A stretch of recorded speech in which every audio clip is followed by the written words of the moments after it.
이해관계를 두고 어떤 권한을 누가 가질 것이냐라는 문제는 결국 책임의 크기와 같아야 된다고 생각합니다. 선거의 승패 결과도 표심의 왜곡 결과도 결국 우리 민주당이 이 범야권 진보개혁 민주진영의 가장 큰 비중을 가진 맏형이기 때문에 그 책임을 크게 질 수밖에 없고 그 큰 책임에 상응하는 권한도 당연히 가져야 합니다. 정치는 현실이고 판단과 결단과 그 결과에 대해서 책임지는 것이기 때문에 우리 민주당이 그 크기에 걸맞게 맏형의 지위에 맞게 주도하고 책임져야 한다라는 생각을 가지고 있습니다. 네, CBS의 원종진 기자라고 합니다. 오늘 결단을 하셨으니까 이제 현실적인 문제들을 고민을 하셔야 될 것 같은데요. 네. 일단 비례연합정당이 이제 그래서 창당이 된다고 하면 이후에 이제 공천 과정에서 민주당의 공천권을 어느 정도 가져갈 것인지가 핵심적인 현실적인 문제가 될 것 같은데 결국 선거에서 책임이라는 건 결국 공천을 통해서 지는 거고 또 대연합이라고는 하지만 이 공천 주체가 좀 불명확해지면은 말씀하신 주권의 왜곡 현상도 좀 발생할 수 있을 것 같은데 오늘 아침 회견에서 민주당 주도적 책임 이런 워딩을 써서 말씀을 하신 건 좀 공천 과정에서의 민주당 주도적 역할론도 염두에 두고 하신 말씀이신지 아니면 또 창당 이후에 공천 과정에서 민주당의 역할을 어느 정도로 규정을 하실 것인지 좀 궁금합니다.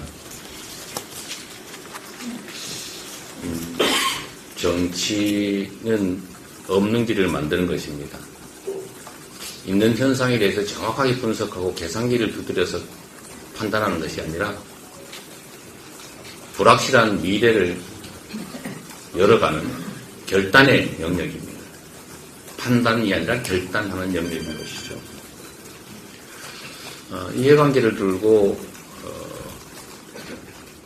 어떤 권한을 누가 가질 것이냐라는 문제는 결국 책임의 크기와 같아야 된다고 생각합니다. 말씀드렸던 것처럼 여당을 지지하는 유권자들의 주권 의지, 소위 표심을 100% 위성 비례 정당을 통해서 확보하겠다고 선언했고 실제로 그렇게 될 것입니다.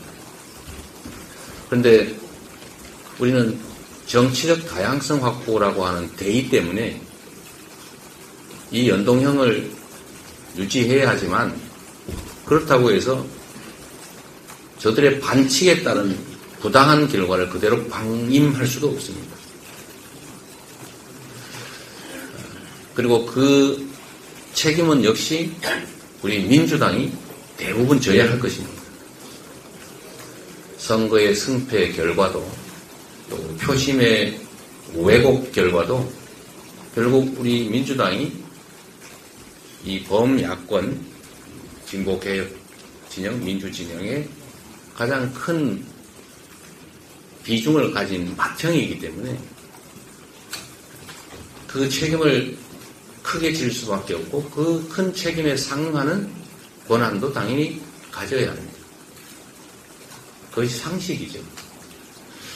물론 다 양보하는 게 좋지 않겠냐라고 하지만 그게 과연 도덕적이고 멋있고 합리적이냐라는 점을 보면 저는 결코 그렇지 않다고 생각합니다. 정치는 현실이고 판단과 결단과 그 결과에 대해서 책임지는 것이기 때문에 우리 민주당이 그 크기에 걸맞게 맏형의 지위에 맞게 주도하고 책임져야 한다라는 생각을 가지고 있습니다.